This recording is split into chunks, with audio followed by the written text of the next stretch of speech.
다 같이 찬송가 80장 찬양하심으로 6월 28일 월요일 새벽 기도회를 시작하겠습니다.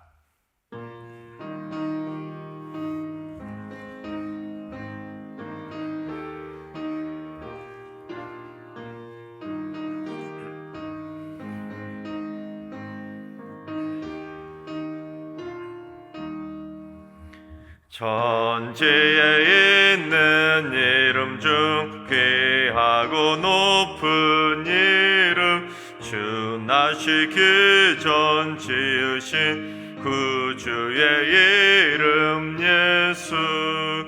주 앞에 내가 엎드려 그 이름 찬송함은 내 귀에 들린 말씀 중 귀하신 이름 예수.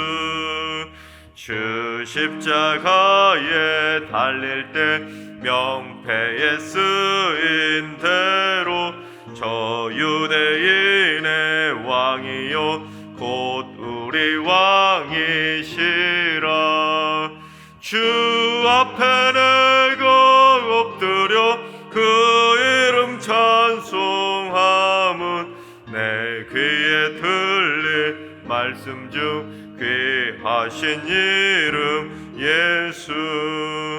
지금도 살아 계셔서 언제나 하시는 일, 나 같은 죄인 부르사 참 소망 주시도다. 주 앞에 내가 엎드려 이름 찬송함은 내 귀에 들린 말씀 중 귀하신 이름 예수. 주 예수께서 영원히 어제나 오늘이나 그 이름으로 우리에게 참 복을 내리신 바. 주 앞에 내가 엎드려 그 이름 찬송함은 내 귀에 들린 말씀 중 귀하신 이름 예수. 아멘.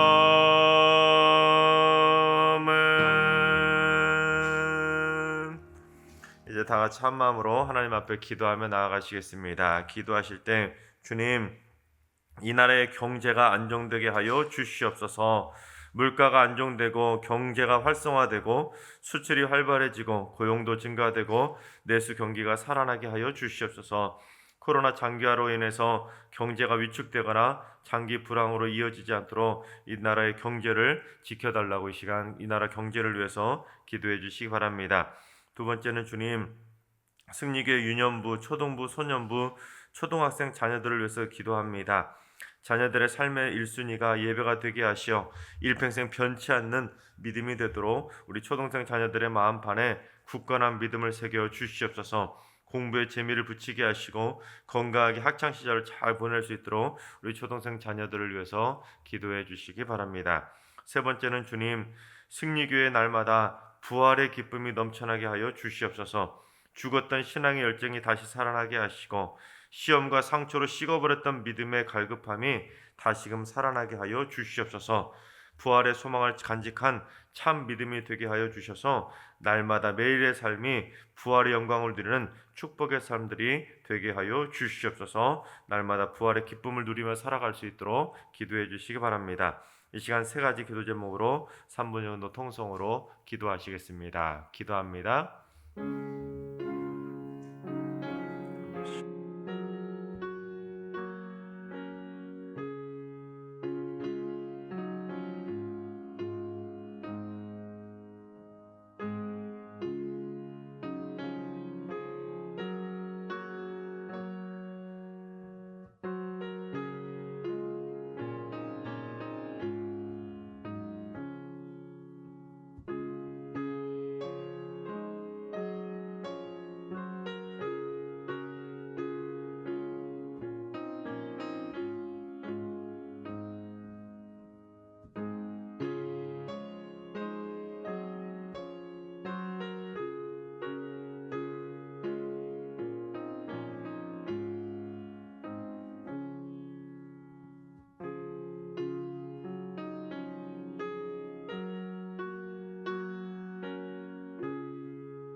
좋으신 하나님, 좋으신 하나님, 참 좋으신 나의 하나님,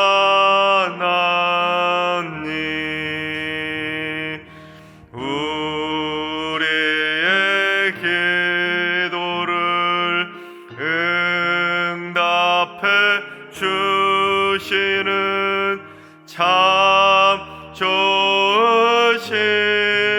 나의 하나님,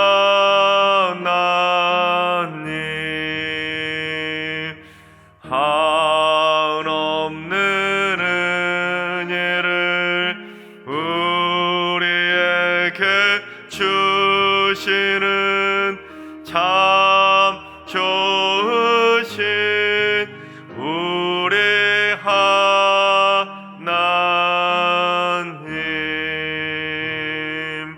아멘. 참 좋으신 하나님께서 오늘 이 새벽에 주시는 말씀은 창세기 13장의 말씀입니다. 창세기 13장의 말씀을 다 같이 드라마 바이블로 봉독하겠습니다. 제 13장.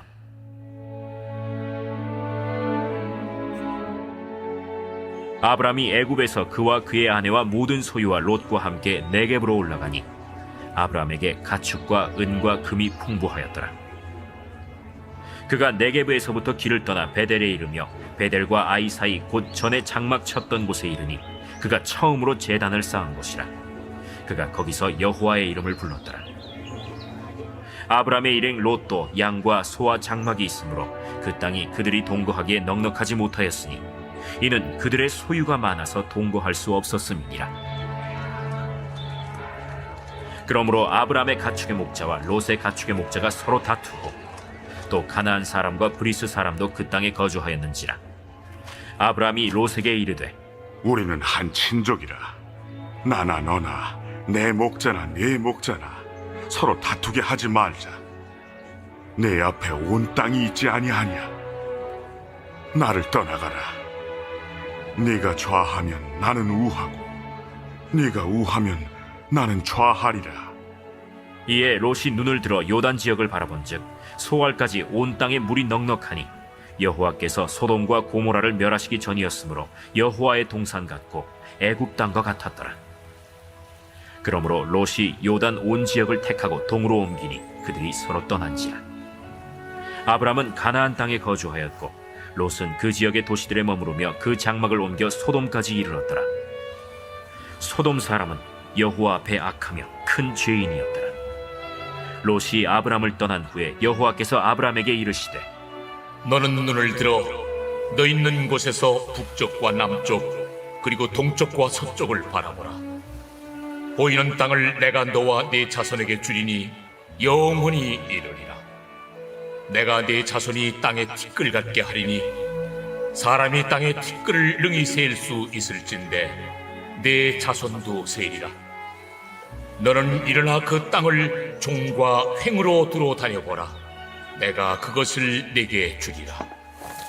이에 아브람이 장막을 옮겨 헤브론에 있는 마므레 상수리 수풀에 이르러 거주하며 거기서 여호와를 위하여 제단을 쌓았더라.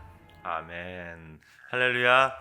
하나님께서 저희에게 새로운 한 주를 선물해 주셨습니다. 이번 한 주도 주님 안에서 믿음으로 승리하는 행복한 한 주가 되시기를 주님의 이름으로 축원합니다. 아브람이 고향 땅 우르를 떠나서 가나안 땅에 드디어 하나님의 명령에 따라서 가나안 땅에 도착하게 됩니다. 하지만 가나안 땅에 도착했던 아브람은 이내 기근을 만나서 애굽으로 피난길에 오르게 됩니다. 그런데 애굽에 도착했던 아브람은 아내 사레를 누이라고 속였다가 애굽 왕 바로에게 아내를 빼앗길 뻔하게 됩니다. 그런데 다행히 하나님께서 개입하셔서 애굽 왕 바로의 집에 큰 재앙을 내리셔서 다행히 아브람은 아내를 되찾아가지고 다시금 가나안 땅으로 되돌아올 수 있게 됩니다. 그런데 아브람은 고향 땅 우르를 떠날 때 막내 동생이었던 하란의 아들, 즉 조카 롯도 함께 가나안 땅으로 데리고 오지 않았습니까? 그렇다면 아브람이 왜 조카 롯을 데리고 나왔겠습니까? 큰형으로서 아버지 없이 자라는 조카 롯이 너무나 안쓰러워서 그 조카를 거둔 거 아니겠습니까? 그만큼 사랑이 많았던 사람이 바로 아브라함이었습니다. 그런데 가나안 땅에 기근이 들어서 애굽 땅으로 피난을 갈 때 아브라함은 조카 롯을 함께 데리고 갔을까요? 안 데리고 갔을까요? 오늘 본문 1절을 한번 봉독해 보겠습니다.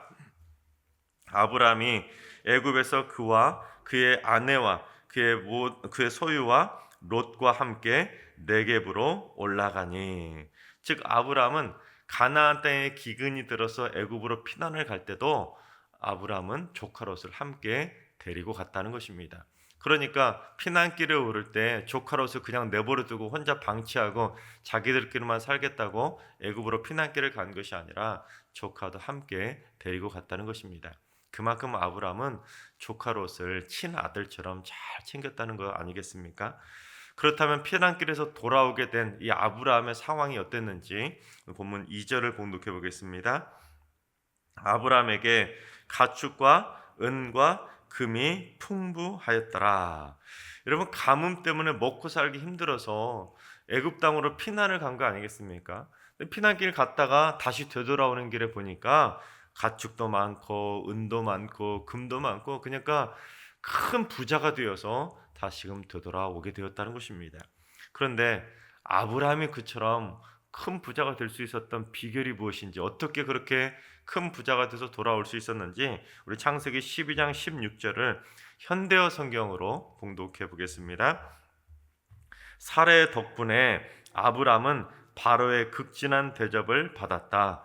바로는 아브라함에게 양떼와 소떼와 암나귀와 순나귀와 낙타 그리고 남녀 노예들을 선물로 주었다. 즉 아브라함이 아내 사레를 누이로 속이자 사레에게 흑심을 품었던 애굽왕 바로가 사레를 차지하기 위해서 아브라함에게 소위 큰 뇌물을 갖다가 주었던 것입니다. 그러니까 아브라함이 애굽에서 나올 때 부자가 되어서 돌아올 수 있었던 비결이 무엇입니까? 솔직히 말하면 열심히 일을 해서 돈을 번 그러한 정직한 부유기 영화가 아니라 아내를 누이라고 속였던 거짓말 때문에 그 엄청난 재물을 얻게 되었다는 것입니다. 그러니까 솔직히 말하면 떳떳하지 못한 불우한 재물을 얻어서 애굽에서 나올 수 있게 되었다는 것입니다. 그러다 보니 그처럼 떳떳하지 못하게 얻었던 불의한 재물이다 보니 그 불의한 재물로 인해서 결국에는 문제가 발생하게 됩니다. 어떤 문제가 발생했는지 우리 5절과 6절을 봉독해 보겠습니다. 아브라함의 일행 롯도 양과 소와 장막이 있으므로 그 땅이 그들이 동거하기에 넉넉하지 못하였으니 이는 그들의 소유가 많아서 동거할 수 없었음이라. 즉 아브라함과 조카 롯이 재산이 많아서 함께 살 수가 없게 되었다는 것입니다. 그런데 여러분, 아브라함의 조카 롯도 양과 소와 장막이 있었다는 것, 재산이 많았다는 것은 무엇을 의미하겠습니까? 조카 롯이 열심히 일을 해가지고 돈을 벌어가지고 자기도 재산을 이만큼 불렸다는 그런 의미겠습니까? 그러지는 않았을 것입니다. 애굽 왕 바로에게 받았던 그 재물 중의 일부를 아브라함이 조카 롯에게도 나눠주지 않았겠습니까? 여러분, 조카 롯이 분명히 애굽으로 함께 갔기 때문에 애굽 왕 바로에게 이 큰아버지 아브라함이 큰어머니 사레를 누이라고 속여가지고 애굽 왕 바로에게 그 큰 재물을 받았다는 걸 몰랐겠습니까? 알았겠습니까? 당연히 함께 갔으니까 알지 않았겠습니까? 그러다 보니 아브라함의 입장에서는 조카 롯 보기 부끄럽지 않았겠습니까? 자기 아내를 누이라고 속여서 그렇게 돈을 받았기 때문에 좀 부끄러웠을 것입니다. 그러다 보니까 어쩔 수 없이 조카 롯에게 그 재물의 일부를 나눠줄 수밖에 없었을 것입니다. 물론 처음부터 조카 롯을 잘 챙겼던 아브라함이었기 때문에 선의의 마음으로 재산을 나눠줬을 수도 있었을 것입니다. 하지만 선의로 나눠줬던, 아니면 조카 보기 부끄러워서 어쩔 수 없이 그 애굽 왕 바로에게 받은 돈을 나눠줬을 수도 있겠지만 어쨌든 출처는 무엇입니까? 아내를 누이라고 속여서 거짓말을 해서 얻었던 불의한 재물 아니겠습니까? 출처가 불의한 재물로 얻은 재물이다 보니까 결국에는 문제가 터질 수밖에 없었다는 것입니다. 그래서 결국에는 어떤 문제까지 벌어지게 되었는지 우리 7절을 봉독해 보겠습니다. 그러므로 아브람의 가축의 목자와 롯의 가축의 목자가 서로 다투고 또 가나안 사람과 브리스 사람도 그 땅에 거주하였는지라. 즉 아브람도 가축이 많았고 조카 롯도 가축이 많다 보니까 그 좁은 땅덩이에서 같이 가축을 키우니 어떻게 되겠습니까?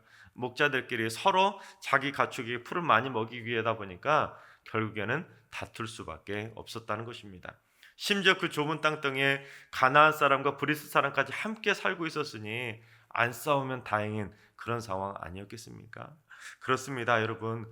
불의하게 얻은 재물은 결국에는 언젠가는 반드시 그 불의한 재물로 인해서 분쟁과 다툼이 벌어질 수밖에 없다는 것입니다. 그렇다면 여러분, 만약에 여러분이 아브라함이었다면 그 상황에서 어떻게 하셨을 것 같습니까? 우리 승리교회 성도님들은 다들 착하셔서 아브라함처럼 그렇게 하셨겠지만 이렇게 하는 사람들도 있지 않았겠습니까? 아니, 부모 없는 몸을 거둬주고 입혀주고 재워주고 재산까지 나눠줬는데 감히 나랑 같이 놀려고 해? 예를 들어서 그렇게 화를 내면서 조카를 막 두짓거나 아니면 조카를 혼을 내서 조카를 쫓아내려고 하는 그러한 사람이 있지 않았겠습니까? 그런데 아브라함은 자기 재산을 가지고 또한 자기 목자들과 조카 롯의 목자들이 서로 다투는, 소위 말하면 재산 다툼을 하고 있는 그 모습을 보고 이 아브라함이 어떻게 했는지 우리 8절과 9절을 봉독해 보겠습니다. 아브라함이 롯에게 이르되 우리는 한 친족이라 나나 너나 내 목자나 서로 다투게 하지 말자.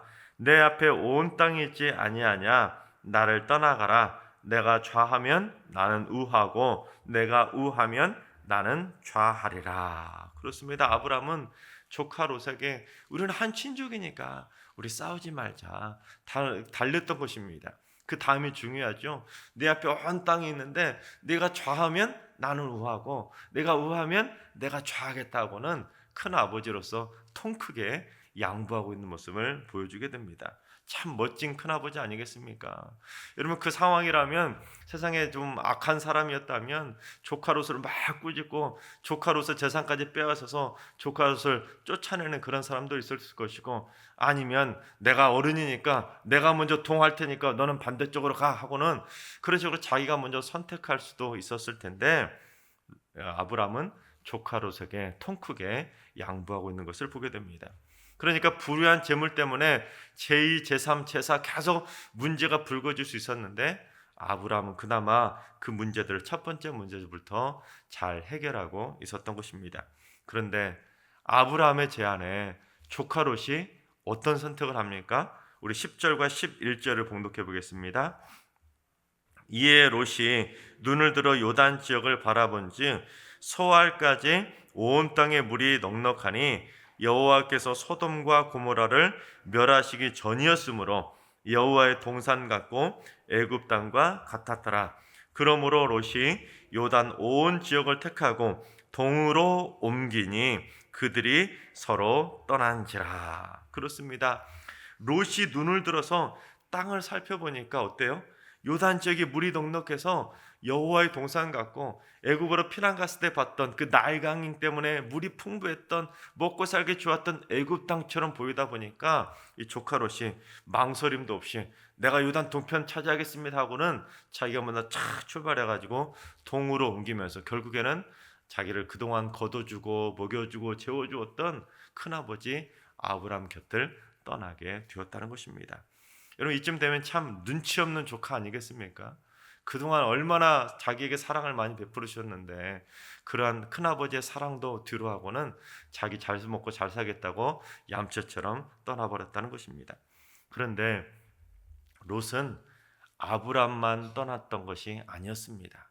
여러분, 11절에서 동으로 옮기니라고 되어 있는데 여기서 동이라고 번역된 단어가 제가 창세기 11장에서 말씀드렸던 동방, 즉 케뎀이라는 단어입니다.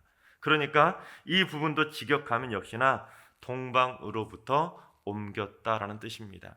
그러니까 살기 좋은 땅 찾겠다고 케뎀, 즉 하나님의 품을 떠나서 함부로 신할 평지에 도착해서 거기에 눌러 앉았다가 바벨탑을 지어버렸던 그 사람들처럼 조카 롯도 살기 좋은 땅인 요단 동편을 차지하겠다고 자기가 하나님의 품인 케뎀을 함부로 떠나버렸다라는 것을 지적하고 있다는 것입니다. 그래서 지금 조카 롯이 또한 아브라함이 어느 곳에 있었는지 알면 그 조카 롯이 하나님의 품을 떠났다는 것을 확인할 수 있지 않겠습니까? 우리 3절과 4절을 봉독해 보겠습니다. 그가 네게브에서부터 길을 떠나 베델에 이르며 베델과 아이 사이 곧 전에 장막 쳤던 곳에 이르니 그가 처음으로 제단을 쌓은 곳이라. 그가 거기서 여호와의 이름을 불렀더라. 지금 그러니까 애굽으로 피난을 갔다 다시금 되돌아왔는데 어디에 도착했냐면 아브라함과 조카 롯이 고향 우르를 떠나서 가나안 땅에 도착한 다음에 처음으로 장막을 치고 제단도 쌓고 그곳에서 여호와의 이름을 부르며 예배를 드렸던 장소 베델과 아이 사이로 다시금 들어와서 거기에 지금 거하고 있었는데 거기서 다툼이 일어나서 그가 아브라함을 곁을 떠났다라는 것입니다. 그러니까 조카 롯이 그곳에서 하나님을 부르고 하나님께 예배하고 하나님의 임재가 있는 하나님 품 안에 있었음에도 불구하고 조카 롯은 그 하나님의 품이었던 동방 즉 케뎀을 함부로 떠나서 그 동편 요단 동편 땅으로 떠나버렸다라는 것입니다. 이 말은 결국 무엇을 암시하고 있냐면 조카 롯에게도 바벨탑 심판처럼 하나님의 심판이 임하게 된다는 것을 암시하고 있습니다. 만약에 이 창세기 이 내용을 드라마로 만들었다면 동방으로 옮기며 이 부분을 마지막 엔딩 장면으로 싹 나오면 그 다음 편에 어떠한 불길한 일이 일어난다는 것을 암시하듯이 그렇게 복선으로 깔고 있다는 것입니다. 그래서 바로 이제 내일 다루게 될 14장이 되면 조카 롯이 큰 환난을 겪게 된다는 것입니다. 그 내용은 내일 다시 한번 살펴보기로 하고 조카 롯은 자기만 살겠다고 하나님의 품인 동방을 함부로 떠나버려서 결국에는 요단 동편으로 떠나게 됐는데 결국 어디까지 가서 살게 됩니까? 소돔 땅에 정착해서 살게 된 것입니다. 그런데 성경은 소돔 땅이 어떤 곳인지를 분명히 가르쳐주고 있는데 우리 13절을 봉독해 보겠습니다. 소돔 사람은 여호와 앞에 악하며 큰 죄인이었더라. 즉 소돔 땅은 말 그대로 그야말로 악의 속을 그 자체였다는 것입니다. 때문에 결국 19장에 가면 소돔 땅은 결국 완전히 멸망당하는 비극을 맛보지 않습니까? 그러니까 롯이 자기 소견에 오른 대로 육신의 정욕과 안목의 정욕을 따라서 이기적으로 자기가 먼저 선택해서 결국에는 함부로 하나님의 품인 케뎀을 떠나게 되자 결국 악의 소굴로 제 발로 걸어 들어간 꼴이 되고 말았다는 것입니다. 결국 악의 소굴로 제 발로 걸어 들어가게 된 조카 롯은 이제 14장부터 계속 숱한 환난을 겪을 수밖에 없다는 것을 말씀하고 있는 것입니다. 그렇습니다. 모세는 이 아브람과 조카 롯의 이 창세기 13장의 내용을 통해서 물질과 관련된 두 가지 중요한 영적인 교훈을 주고 있는데 첫째는 불의하게 얻은 재물에는 반드시 때가 되면 그 재물로 인해서 분쟁과 다툼이 벌어지게 된다. 첫 번째 교훈이고 두 번째는 육신의 정욕과 안목의 정욕을 쫓아서 함부로 선택하게 되면 결국에는 그에 따른 혹독한 대가를 치르게 될 것이다라는 것을 교훈해주고 있다는 것입니다. 하나님께서 사랑하신 여러분, 오늘 말씀을 거울 삼아서 우리 모두 다 건전한 물질관을 가질 수 있기를 바랍니다. 그래서 거짓을 통해서 아브라함처럼 얻게 되는 불의한 재물을 탐하지 마시고 오직 정직하게 하나님께서 주시는 선의의 재물을 받아 누리며 날마다 주 안에서 주님의 뜻 가운데 바른 물질관을 가지고 살아가는 믿음의 백성들이 다 될 수 있길 바랍니다. 또한 육신의 정욕과 안목의 정욕을 따라서 함부로 선택해서 하나님의 품인 케뎀을 떠나서 하나님의 심판과 혹독한 대가를 당하지 마시고 늘 언제나 하나님 품 안에서 하나님을 일평생 예배하는 삶, 하나님을 만나는 삶, 하나님의 이름을 부르며 살아가는 삶이 되시기를 주님의 이름으로 축원합니다. 기도하겠습니다. 공의와 정의의 하나님, 하나님께서는 믿음의 사람들이 거짓이 없이 하나님의 공의와 정의를 실현하며 살기를 원하시건만 연약한 저희는 순간적인 어려움을 피하겠다고 거짓을 말하거나 불의한 재물을 손에 줄 때가 있음을 고백하게 됩니다. 주여, 육신의 정욕과 안목의 정욕을 쫓아서 불의한 재물에 욕심을 부리지 않게 하시고 오직 하늘의 보고를 여시사 하나님께서 주시는 선의의 재물만 받아서 마음껏 하나님이 주시는 귀한 복을 받아 누리며 살아갈 수 있는 복된 인생들 다 되게 하여 주시옵소서. 이제는 우리 주 예수 그리스도의 은혜와 하나님 아버지의 만극하신 사랑하심과 성령님의 충만하신 역사하심과 교통하심이 불의의 재물을 탐하는 자가 아니라 선의의 재물을 받아 누리기를 사모하는 모든 성도들과 가정과 일터와 승리교와 이 나라와의 민족 위에 이제로부터 영원까지 항상 함께 하시기를 간절히 축원하옵나이다. 아멘. 이제 주신 말씀과 개인 기도 제목을 가지고 충분히 기도하며 나아가시겠습니다. 기도하실 때 주님, 승리교회 성도들이 건강한 물질관을 가지게 하여 주시옵소서. 물질을 얻겠다고 함부로 거짓을 꾀하지 않게 하시고 불의한 재물을 탐하려고 육신의 정욕과 안목의 정욕에 빠지지 않게 하여 주시옵소서. 오직 선한 청지기의 삶을 살게 하여 주시옵소서. 주님, 오늘 하루도 환우들과 연로하신 어르신들과 사랑하는 자녀순들 모두 다 은혜의 손길로 어루만져 주셔서 마음에는 한량없는 기쁨을 주시고 육신에는 여호와의 생기를 불어넣어 주시옵소서. 주님, 새벽제단을 쌓는 분들이 새벽마다 기도의 불을 환하게 지펴서 어둠의 영을 몰아내고 날마다 영적 전쟁에서 승리케 하여 주시옵소서.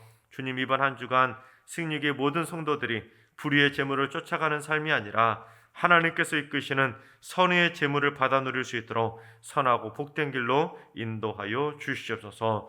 재물에 대한 욕심 때문에 불의한 선택을 하지 않게 하시고 언제나 하나님이 원하시는 바른 선택을 하며 살게 하여 주시옵소서. 다 같이 한 마음 한 뜻으로 이 시간 기도하며 나아가시겠습니다. 기도하시겠습니다.